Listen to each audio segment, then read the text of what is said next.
All right, welcome back to the Dirt Road. I'm here with Rick. That's Mike over there. What's up, Mike? How you doing, buddy? Good to see you again. So, Mike, I brought up a quote a couple minutes ago off camera. I'm going to bring it up here now. From Judy Woodruff. Judy Woodruff, a journalist. A journalist, PBS. So she was on about a week and a half ago maybe now, and she put out a story that Donald Trump is conspiring with Bibi Netanyahu to keep a ceasefire from happening. Right. The idea being that if a ceasefire happens, it makes Biden look good. Yep. He's a peacemaker. He's a world leader. He's a Nobel Peace Prize, And it heals the rift in the Democrat Party. So that's the idea, right? So Trump is conspiring to no tape recordings, no quotes, no anything. And she even said in this report that we don't know yet if it's true. And this is what passes for journalism now. Yeah, so basically just throw poop at the wall and hope it sticks. Yeah. So, and by the way, it's not an unbelievable story because it's very likely that Nixon was doing something similar in '68. Sure. Trying to keep, any peace talks from happening between the North and South Vietnamese and us.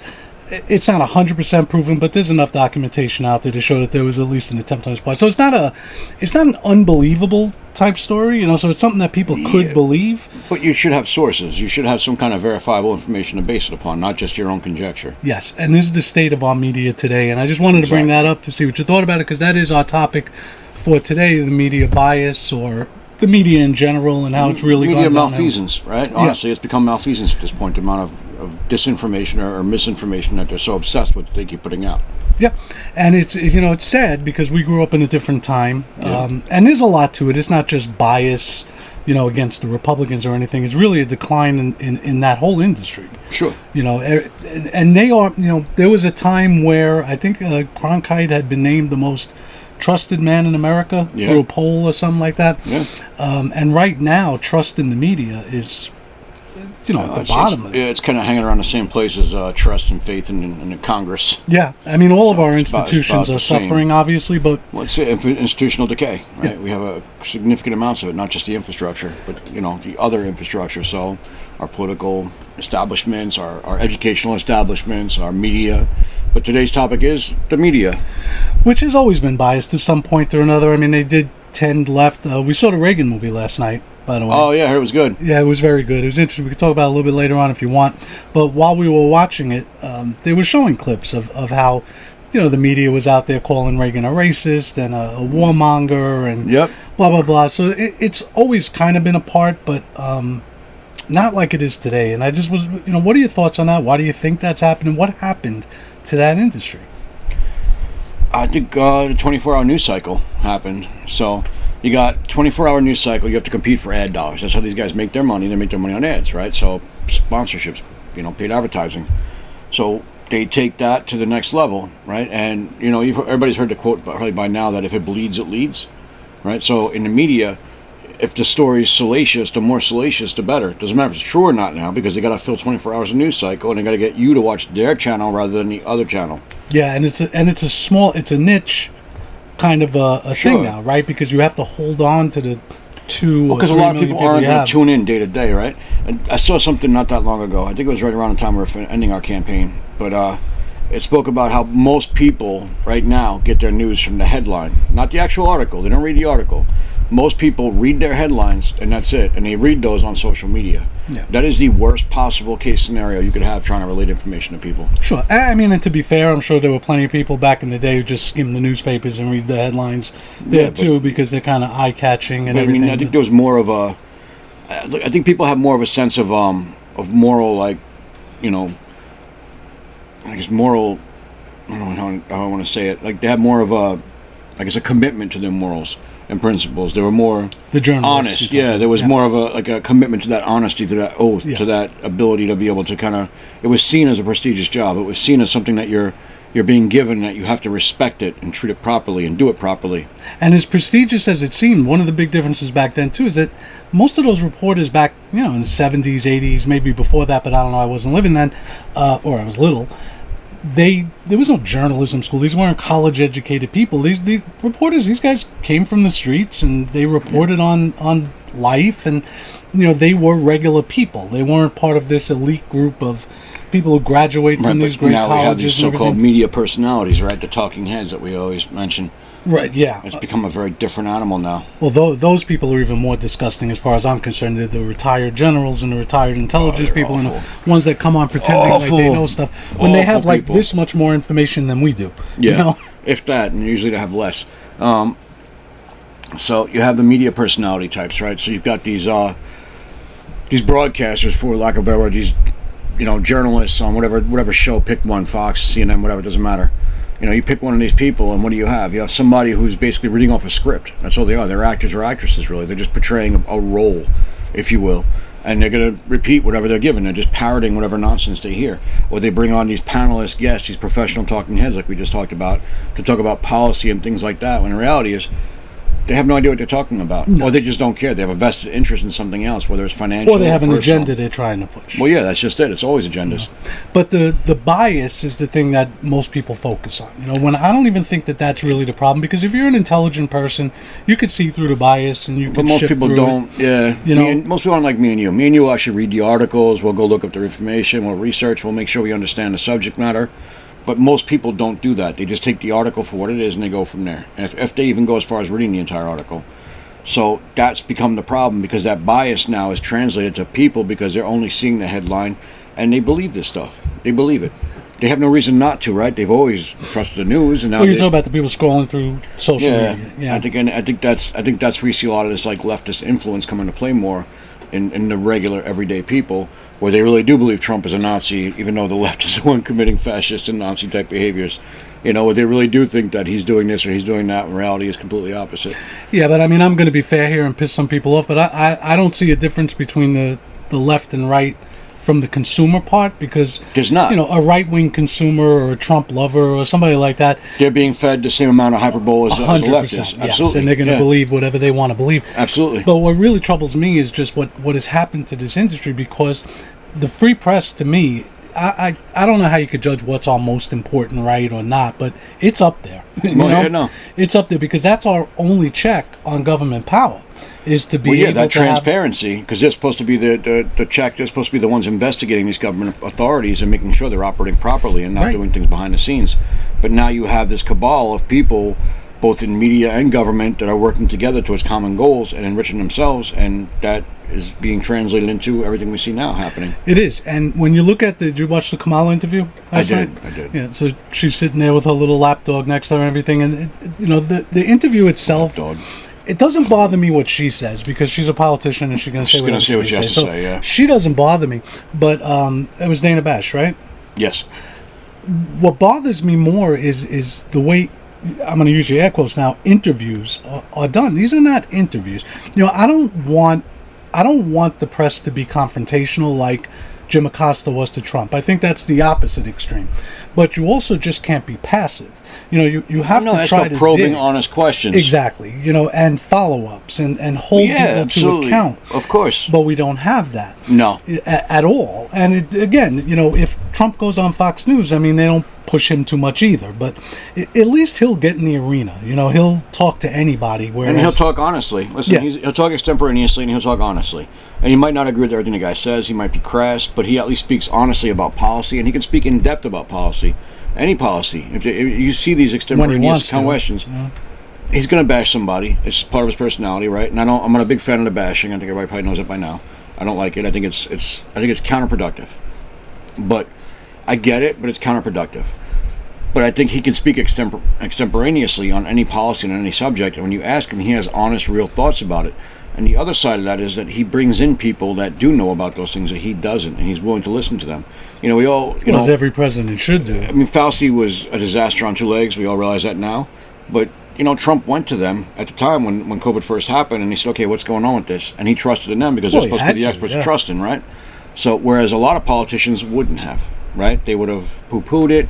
They would have shut them down because they didn't want the bad press, so you saw the other side of what happens when they trust these people. And Fauci turned out to be the biggest fraud in history, but, he was also partly responsible for the AIDS epidemic, the mass dying of people from remdesivir back then, and he's got a lot of crosses to bear. But the press never held him to account. That's the issue that we're really focusing on, yeah. Because at the end of the day, they didn't go back and research his past history. They didn't go back and look at what he'd done before. They didn't bring about any of the things that were put out in the other Kennedy's book about him. They didn't go and do any kind of even basic research on the guy before they made him the hero and savior of the whole world. Or report on anything that didn't fit the official narrative.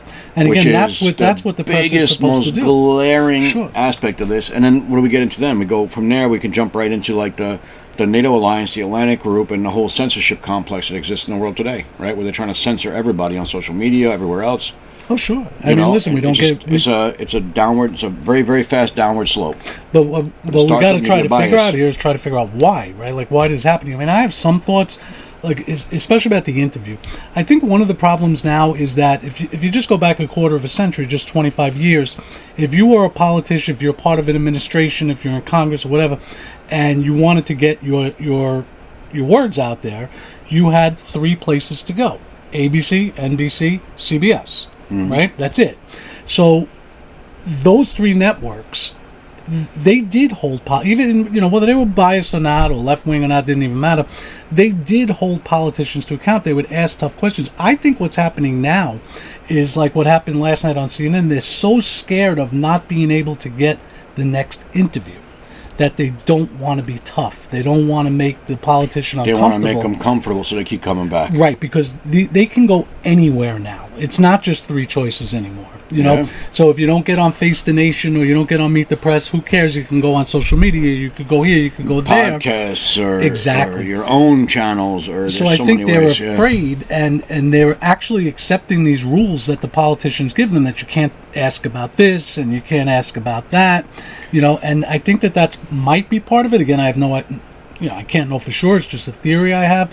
Whereas back then, your choices were, you're going to be interviewed by either Peter Jennings, Tom Brokaw, or Dan Rather, right? And that's it. So those 3 guys, they're not scared. They're not nervous about asking you the tough questions, because they were doing the politicians a favor, kind of, by letting the politicians get out there and get their answers and get their word. They were needed, so they had to endure the gauntlet. Right. So now it's almost like the politicians are doing the network a favor by allowing them to get interviewed and get the ratings. And that's kind of absolutely true, actually. I think that's very accurate. I think that's a very Because CNN got good ratings last night, I'm going to assume, when they interviewed Kamala Harris. I'm sure they had to have a bump. Yeah. Sure. So they don't want that to not happen the next time, so they have to treat her with kid gloves. So here's the thing with CNN's interview with Harris, though. And just being reported on some media now, starting to pick up mainstream media, starting to pick it up.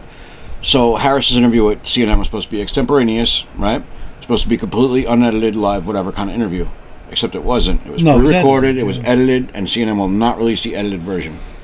So again, you have the media portraying one thing and giving you another. But the question is now, which we don't know the answer, we have no way of knowing the answer, is it because CNN is biased and on Kamala Harris's side, or because they just are scared that they'll lose the next interview with her or her supporters or her people if they put that stuff out there? Because I would say probably both. Yeah, I would say both of those factor into that whole equation. I think they are very much obviously for her, leaning her way, leaning leftist.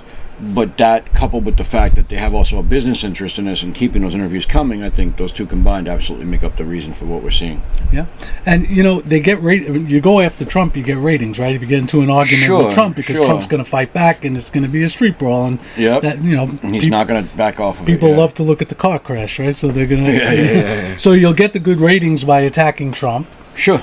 And you'll get the good ratings by being soft and nice to Kamala Harris or Joe Biden. Yep. But I would have loved to ask Kamala Harris last night one question. All right, we keep hearing about what a great president Joe Biden was, and what was the term Pelosi used? We talked about the consequential. Such a consequential president, and the best since FDR. Consequential and destruction. So I would have, if I'm a reporter, I'm going to ask her again respectfully. It doesn't have to be like, "Hey, I got you," anything like that. But just they all want the gotcha question, yeah. Why are you not running on Joe Biden's record then? Why is he not your number one surrogate? And why are you working so hard to get away from his record? Why are you trying to keep talk about moving forward? And why not run as a continuation, as a second Biden term? Yeah. When George H.W. Bush was running for president, he didn't distance himself from Reagan. No. Everybody knew it was going to be kind of a third Reagan term. Sure. And that's probably why he got elected. That's exactly why he got elected. So if Joe Biden is such a wonderful president, such a consequential president, I would love to hear her answer that question.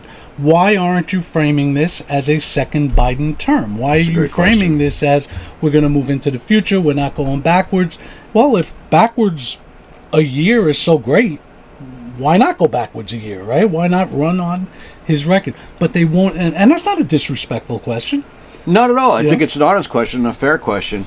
But again, our media doesn't do that anymore. No, we have citizen journalists out there, right, that do that. And but they don't get interviews with Kamala Harris. No, they won't. They won't. But they do break some great stories. I mean, they really do, and they bring out some really, really good information. And there's some really, and they're honest and they're fair, and they're not shilling for one side or the other. A lot of them, they're just saying, listen, regardless of the partisan politics, whatever, here's the truth. And you decide for yourself how you feel about it based upon wherever you are in your life. And I think that's exactly what journalism should be. So they're out there. There's real journalists out there. Fact tellers that are trying to just bring you the information so you could digest it and make a decision based upon how you feel or how your view of the world is, But, when I think of journalism, I think more of investigative, right? So, for instance, they asked her a question last night about how it was, describe how it was when you found out that Joe Biden wasn't going to run again, right? Sure. Whereas in the past, I just feel like whether it was Democrat or Republican, somebody would have been looking further into this, looking into sources, getting good information, and really finding out what happened instead of some bullshit story that she was making pancakes and she got a call from Joe Biden that, he's not going to run and she wished him well. We all know that wasn't the case. Not at all. No, she was part and parcel of that whole boost to get him out of there. Right. But in the past, you would have journalists, you would have real newspapers, you would have real journalists that would try to investigate and get sources and find out, hey, what really happened? Because she didn't find out on a fucking Sunday morning while she was cooking pancakes for her nieces. I mean, are you kidding me? No. They had to have this, he had to have filled her in way before then, because you can't just drop that on, you can't drop that on anybody. By the way, you're running for president, I mean, did hear, it doesn't work that way. I know people are saying, though, that they, prior to even this whole rift where he stepped down from the race or whatever, that their staffs did not get along. That was a very, very contentious relationship from day one, and that there was never really a lot of communication between them. So he might have made that decision with Pelosi and Schumer and them kind of force him out. Maybe. He might have made a decision, and she did just find out kind of off the cuff. But I mean, she's sure. I have no doubt that somebody from Pelosi or Schumer's staff or somebody else in the DNC at the high level there, she was involved in those conversations because they knew they had to go with her. Because all the money was tied to her. Saying. Yes, all the money's tied to her. Right. It's him and her, so it has to be at least her. Right. So she knew, regardless of her pancake story, she knew. Right. That's what I'm saying. But she knew. But nobody investigates it. I agree with you. And the reporter doesn't follow up and say, so are you really saying that you knew nothing about this before that Sunday morning? Because again, it just doesn't work that way. You don't call somebody up and say, hey, by the way, you're going to be running for president as of now. Yeah. Right? I mean, this had to have been something that was in the works. She knew what was coming. Your staffs have to coordinate. Yeah, listen, she knew what was coming. She's just playing the politics game. But like, as far as like media is concerned, the real journalists now, you're seeing them is on like Substack. You'll see people there posting their information there, their articles they're writing, the stuff they're doing. You'll see it, and on X is probably the biggest platform right now, right? Elon's X. That's the biggest platform right now, and it's actually voted to be the number one news platform for most people, and that's from both sides, from the Democrat and Republican in the country, which is pretty significant. But X is also very much like that public square free speech platform. Like they're really not limiting very much at all. I think you have to go pretty extreme at this point to get limited on X right now. Basically calling for violence or something like that will probably get you banned out. But other than that, he's letting people have those conversations, letting them talk about things. Yeah, but Mike, I think where I kind of differ from you is that, again, when I think of journalism, I think of things that are investigated, right? It took months and months for Watergate to be discovered, right? Well, that's what these people are doing. Before it got out there. You have like James O'Keefe, right? He used to be Project Veritas, whatever. Now he's O'Keefe Media Group, right? James O'Keefe and his independent journalists, right? Doing undercover investigations and everything. Yeah. Does amazing work. Amazing work, right? And it's not necessarily one side or the other even. I mean, he mostly exposed the Democrats at first, but at this point now he's kind of just exposing people. Just wherever, and it's really pretty impressive. But there are thousands and thousands of citizen journalists on apps like X and other apps as well, but really X is probably the main place you'll find them, that are doing exactly that kind of work you're talking about. They're reaching out to people, they're developing their own sources, they're sourcing their information, they're investigating, they're bringing out like the documentation, the receipts as they call it, right? Everybody, Ben Gino and everybody else always says, we brought the receipts. These guys and girls are bringing the receipts, and you'll see it. Like with Merchan's daughter, Judge Merchan's daughter, with Trump's trial, right? It was citizen journalists on X, like Laura Loomer and others, that were actually going out and getting these businesses that were contributing to the judge's daughter and influencing that trial, like decision and things like that. Like, and I understand. She clearly brought like and they show like point by point. Look, here's how the money flows. Here's how it's happening. Here's how. That's true journalism to me. And I don't care if you're left or right. Honestly, I just want to know the truth. Just show me the truth and let me decide for myself how I feel about it. But I mean, I think I'm thinking even more deep. Like, all right, I said I saw the Reagan movie last night, right? So the opening scene in the Reagan movie is the assassination attempt. Right. Okay. All right? Yeah. Yeah. So, and I know that this is different from the Trump thing because Reagan came this close. Literally, he had the bullet right by his heart, chest, yeah. And he was also the president at the time. So I get it that there are differences, but not that much. Not that much. Yeah. Trump was a president, could be president, and the bullet missed him by a hair. That much. It actually clipped his ear. Yes, yeah. But when Reagan got shot, the press was all over it. They wanted to know everything, right? And in this case, they're burying it. And I don't even know if they're burying it. Maybe they're burying it. Maybe they're ignoring it. I don't know what kind of word we could use. But the bottom line is we're not getting the information. Mike, it took me a while. I didn't even remember the freaking guy's name. Crooks. Yes, but I mean, it shouldn't be on the tip of my tongue. It should be right out of my tongue, right? We should know this. It happened a month ago. Yeah, and there's no information coming out at all. Nothing. And that's what's really problematic to me. And again, I don't know if it's biased or they're trying to protect somebody in the government or whatever. But the problem is that because we don't get that information, our minds do go to those conspiracy things, right? Because if somebody's not telling you something, we want to know why, and our minds are going to go conspiracy. It's natural. As a detective, right? As a detective, purely from my detective side, okay, taking out any personal interest in Trump or anybody else for that matter.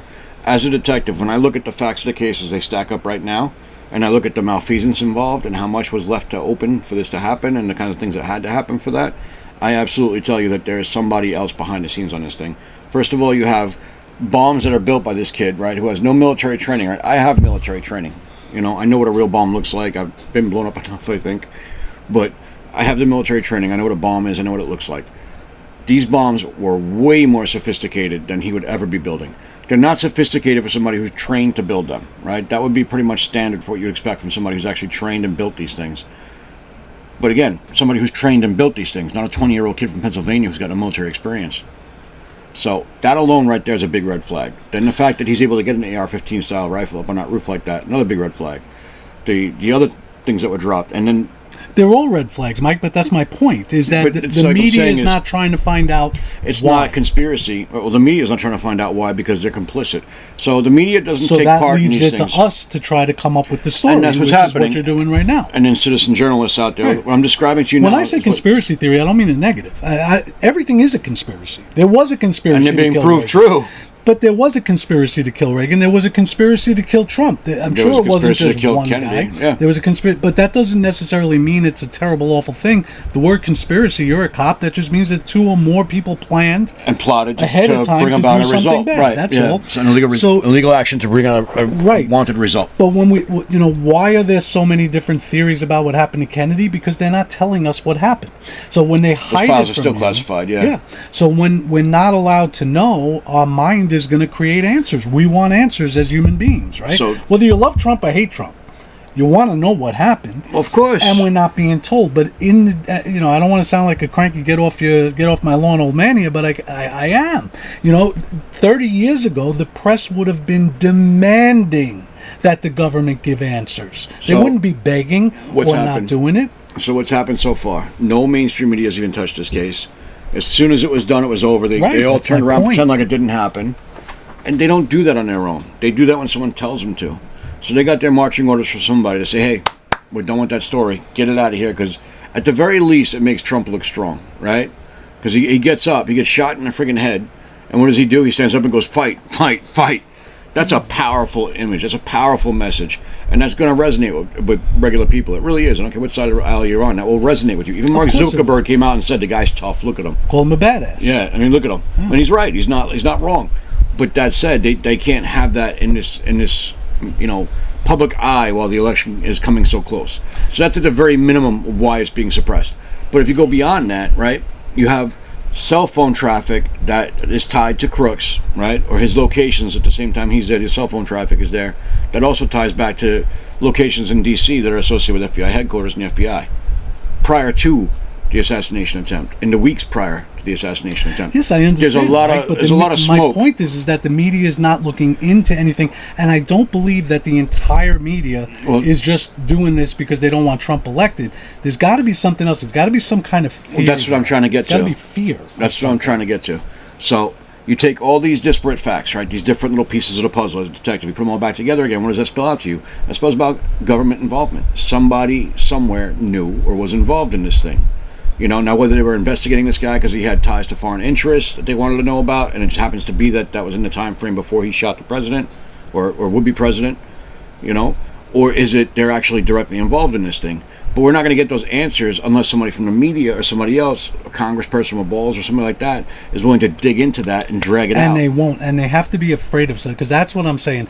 I can't believe that they're all involved in just trying to keep Trump from being elected. There's got to be something more. Oh, no. They are, because if you look at the Time article after the last election of 2020, they had that little Time article where they all took a big victory lap about how they saved democracy by basically thwarting an election. Yes, I get it. But we use they as all-inclusive. There are good reporters out there. There's tremendous amounts of good reporters out there. I think there's a fear. There's the journalists, the newspapers. There's some sort of a fear of asking these questions now and trying to get answers. Look, how long? I don't know for sure, but I think it was very quickly after Lee Harvey Oswald was arrested that we already knew that he had made visits to Russia and had been within days. They had all this information out. But we have no information about this guy that shot Trump. We had plenty of information about John Hinckley, you know, and we knew what happened. And look, it could just be something as benign as the Secret Service just being inept and trying to cover up their ineptness. I mean, it's the FBI really leading the investigation, but yeah, that could be part of it. But also look at the Vegas shooter, right? No, I meant the Secret Service inept because they didn't protect Trump from being shot. Well, yeah, I mean that's part. I think that's probably part of it. Sure, that's malfeasance in and of itself, and that's going to be a part of it. But if you look at who runs the media, right? The media is controlled by like 5 corporations. That's it. Yes, it's since all owned the by 90s, like 4 or 5 corporations. That's it. So you have 4 or 5 basically people that are telling them all, and the talking points are all the same, and you see that reflected. That ownership is reflected in the way they report. But if you look at the Vegas shooting, the Nashville shooting, any number of shootings where you have like a very left-leaning person, it gets scrubbed immediately. They don't want it. They don't want that negativity associated with left-leaning ideologies. But then if it's a so-called right-leaning ideology, it gets blown way out of proportion, right? Because it's all about that narrative, about pushing a narrative. And I think all these people are on the same page with the narrative that they want pushed. And I think that Trump is right in the sense he talks about like a globalist cabal or globalist elites or whatever, Soros and those types of people, that they do want that kind of globalist elite. They want that totalitarian control. I absolutely do believe that. And it's not that I think it's, obvious so much as what I see is a lot of points in time where that information kind of coalesces to something bigger, and when you step back from it, that's the picture you see, is this complete and utter march towards total control. Maybe. I mean, again, all I can say is maybe, because I don't know. Who knows? I think so. I think there may be a lot more to my gut as a detective. I would say that it's absolutely the case. That there's a very, very concerted effort to maintain complete control over every aspect of society. I just think there's a lot to it. I mean, a lot of things could. Americans' attention span is shit. I mean, we move on to the next thing all the time. We got the 24-hour news cycle, like you said, so they do have to move on to the next part of that attention span problem. There's a lot of competition now, like from social media, people who immediately think they have an answer, put it out there, and then somebody's got to respond to that. Things get out, and and the narrative gets twisted that way. Of course, there is bias, but there's always been, like I said, even in the Reagan movie yesterday. Sure. The bias doesn't bother me because, like I said, as long as you're smart, you could see through it. You could read an article and understand where the bias is and still get the truth out of it. It's more the lack of reporting. Just the fact that the 45th president of the United States got shot, and it's not even a story anymore. And again, they buried it for a reason, though. And I think ineptness on the government's part is probably one of it. I think ties to other people within the government, that's probably another part of it. Other things that make them look bad or expose something else that they have going on might be another part of it. Or it could just be the demise of the entire industry of journalism. No. I don't think that I don't disagree. I think journalism is dying or is pretty much on life support at this point. Well, journalism as we knew it, I think, is gone. The only thing I think keeping any real journalism alive is exactly what we just spoke about, those citizen journalists on platforms like Substack or X or other platforms, You know, those ones keeping the blogs going or going out and actually investigating themselves and putting it out there on social media. And there are people doing some like truly, truly amazing work that get no credit. But they don't have the budget that the New York Times has and that the networks have. They don't have the budget and the staff to do the the type of stuff everybody out there listening, that we've had in the past. Listen, I'll tell everybody out there that listens, go to X, go to Substack, go to those places where you can find these kinds of people who look for these people. They're out there. They're doing the kind of investigative work that it'll blow your mind. It'll blow your mind, the kind of level of work that they're doing. And they're doing honest work, and they're trying to actually honestly report the facts. And they deserve that follow. They deserve that like. They deserve that attention. Because if you go to them on platforms like X, places like that, and you're interacting with their posts, if you're following them and you're liking their posts, it generates money for them. It gives them an income so they can continue to do these kinds of things. And they are absolutely needed right now. So please, seek them out and do that. Well, I guess it's just a matter of taste. I mean, I've never been on Twitter. I have no plans to ever go on. But, I love newspapers. I always have. So do I. I like 2 or 3 a day. Yeah. I just love the whole idea of newspapers, and just the way that they cover it. And there's still great journalism out there, I guess. It's just like I said, they have to compete now with the social media. So they have to get the story out there days, if not weeks, before they would have in the past. Where they would have. Everybody's got to be first, right? Yeah. But, everybody wants to be first. I don't, I don't need you to be first. I need you to be right. I need you to be honest. Exactly. So I mean, if this were, again with Reagan, the newspapers covered it day after day after day, and the media hated Reagan. So we can't even blame the bias, right? Because they didn't like him. As good as he was as a president, most of the newspapers in the country didn't endorse him.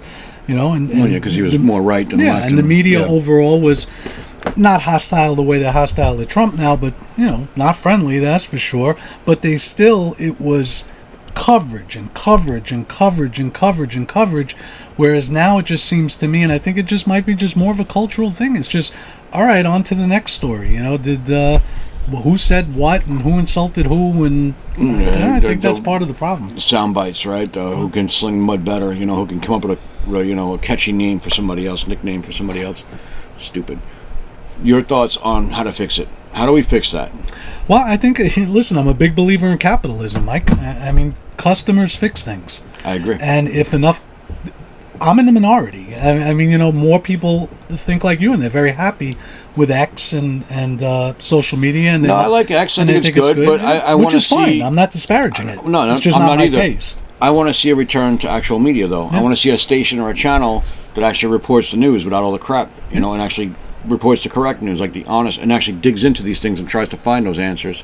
But like I said, I mean, I am a capitalist. I believe in capitalism, and you get the products that the customers demand, and there's not enough people demanding what I would like, so we don't get it. But listen, if people wanted good journalism, they'd get good journalism. Just like if you want a good hotel, you go stay at a good hotel, right? So if you're asking me what the answer is, that's about as deep as I could get. I'm not smart enough to go further than that. I think you're way smarter than that. I just think the marketplace determines things, and that's fine, even if it's not determining what I like. I think a big problem, you said it yourself earlier, one of the big problems is attention span, right? Sure. We have the TikTok 30-second clip, or you have like social media, little sound bites or whatever, right? That's a big term. Everybody knows what a soundbite is now. It's that one sentence taken out of context, whatever it is, and they said this.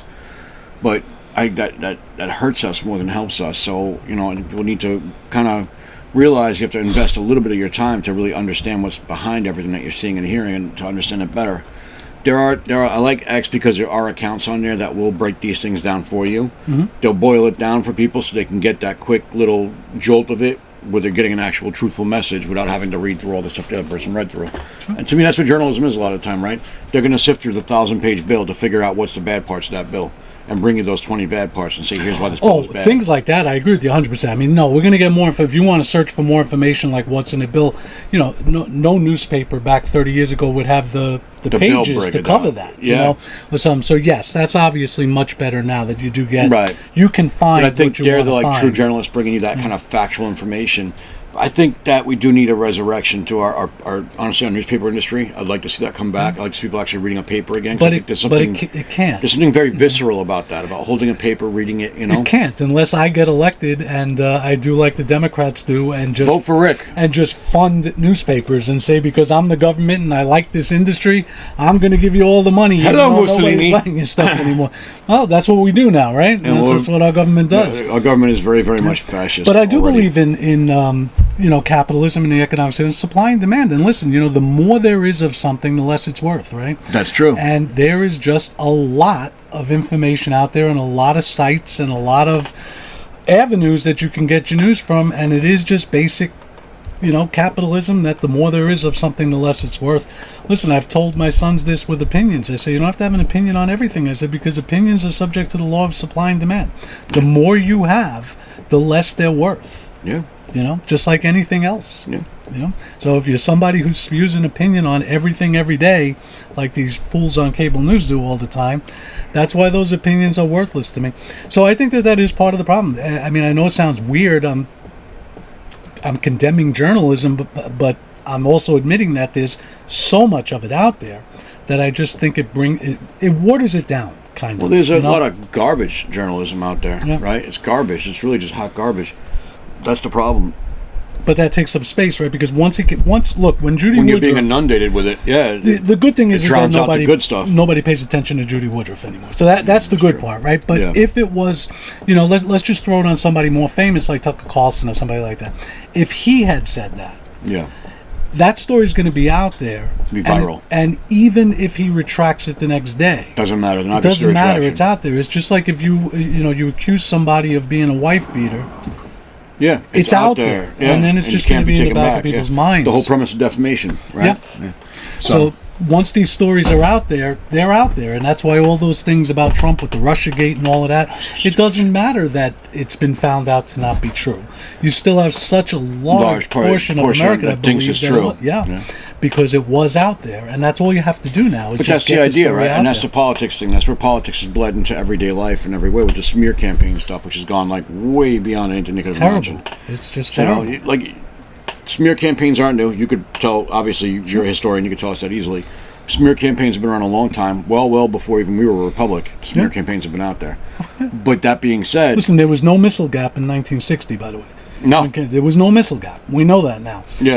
The Russians did not have more missiles than we did, but Kennedy ran on it, and it became because truth. Because it was an easy way to kind of steer people his way. Sure. So you're right. It's been around forever. Yeah, but I mean, it's like, at this point in our society, though, we actually have the means to have... You have a computer in your frigging pocket all day long. You could literally look up anything you want. But when you have companies like Google or others that are controlling that information, that lean a certain way and feel a certain way ideologically, and they limit the information on the other side's argument to such a degree that you really can't find anything meaningful on it, that's a problem. And that's what's happening now. That's what's happening now today. Yeah. It's happening every day right now, and that's a problem. And that's where, if I'm really being blunt, the core of our problem right now is things like that. Listen, Google and Apple, that duopoly. Oh, that needs to be broken badly. U.S. Steel looks like nothing compared to that. Oh, you kidding me? U.S. Steel is the corner store. Yeah, I mean that the power that those two companies have over everything in just our the amount lives of capital is and insane. the amount of capital, the amount of pressure they can bring to bear on smaller companies. Like you talk about, like other search engine platforms that have been around that got forced out of business by them. Microsoft, the same thing, right? Bill Gates and Microsoft. Yeah. They were accused of using mafia-style tactics to shut down competitors and stuff, to the point where they were having goons go and beat these guys up. Right, but at least Clinton administration went after Microsoft. Nobody's really going at... I mean, to my knowledge, maybe I'm wrong. I think the Justice Department's making, they're rattling the sword about going after Google and Google and Apple. But I mean, they're rattling the sword. They're not really doing anything substantive right now, but they're rattling the sword. Like, oh, we filed a grand jury. Like, they're really not doing anything with it. Because what Google gets to do is decide what's true and what's not. Right, and the arbiters of what they consider information. Exactly, and the social media platforms too. They look. This whole argument about free speech, right? Free speech and free press obviously go together, hand in hand. And this whole argument about free speech, that you should be able to censor, quote unquote disinformation, misinformation, malinformation. So they use it for a political narrative during COVID. Of course they do, but the point is that the whole idea of free speech, misinformation is part of free speech. Yeah, you should be able to say something wrong. And they use the quote, the famous quote from Oliver Wendell Holmes, that you can't shout fire in a crowded movie theater. Okay. That's what they use to back themselves up, right? They say, well, you can't just lie and make up that there's a fire in a crowded movie theater. Read that decision. there were sentences before that sentence, right? What Oliver Wendell Context matters, folks. Yes. So in that decision where he said you can't shout fire in a crowded movie theater, that came after where he said if something is a clear and present danger, like shouting fire in a crowded movie theater. Clear and present means it's almost indisputable, and it's now. So if you shout fire in a crowded movie theater when there's not a fire, it's not that it's misinformation that's the problem. The problem is you're going to have a stampede, and people are going to get hurt because of that lie. That's the entire part of the quote, right? It's not just you can shout fire in a crowded movie theater if there's one person in the theater, because that's not going to cause a stampede, right? It's not the lie that Oliver Wendell Holmes said is not protected by the First Amendment. It's the circumstances surrounding it. It's the danger, a clear and present danger. And clear means, like I said, almost inarguable. Present means now, not that it may cause a problem down the line. But they use that line, Mike, they take it out of context, and they have Americans believing much that like everything else, misinformation, whatever that is not protected by the First Amendment. It 100% is protected by the First Amendment. The same thing that they're going to use to shut down your free speech if you're on the right is the same thing they're going to use to shut down the free speech on the left when the left decides that they don't like this certain policy anymore and they don't want you to change that. Yeah. Right? If the Democrat Party suddenly decide, you know what, we don't want Kamala because nobody voted for her, and Democrats as a whole started protesting on social media and posting against her and all this stuff, you would see a very real push from the administration and from the politicians to shut down that disinformation talk online. And they would really do it. They did it during COVID, and they would do it to you again. So that's where this danger comes in, and this is for both sides. And that's the threat to our democracy. That's the real threat to our democracy. Your free speech is what makes this thing breathe, live, and move. Yeah. That has to happen. The discourse, which is what we're trying to bring back, that discourse has to happen. These conversations about how to actually fix these things and get these institutions back on track again has to happen. It can't happen in an environment where free speech and free press are not allowed. Nope. Or just aren't existing. Nope. And right now we don't have really free speech is under attack, and free press, we mostly have media hyped nonsense to being thrown at you every day. There's real journalism going on out there, but you got to look for it, unfortunately. You can't really find it easily. Oh, well, until government is held accountable from top to bottom, from state legislatures to the president. Dog catcher the president. Yep, exactly. They have to be held accountable, and we need that press to do that. And they're not. But again, you asked me my solution. The only thing I can come up with, because you can't force them, but consumers do run things in a capitalistic society. And listen, the Bud Light boycott worked. Right, the Bud Light boycott worked. Love it or hate it, when Dylan Mulvaney showed up on that beer can dressed like a little girl because he's a dirtbag. Everybody went nuts, and what happened? And they boycotted them, and you're talking billions of dollars in profit loss. They took massive hits in their profit, and what happened? It changed their policies to the point now where you see other companies where they hint about DEI and they get blasted on social media and they back off immediately. Looking at you, John Deere, That's a powerful mechanism, and it's one that you all own. It exists for you. Use it properly. Capitalism works. Hold them accountable. It just does. It works.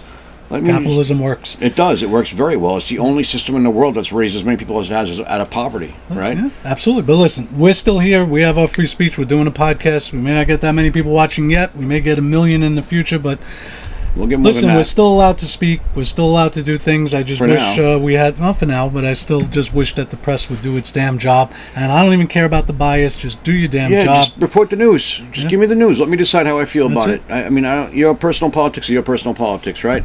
Just tell me what's going on so I can decide how I feel about it. Okay, that's all I want. That's all I'm asking for. Amen, brother. You want to tell them to subscribe?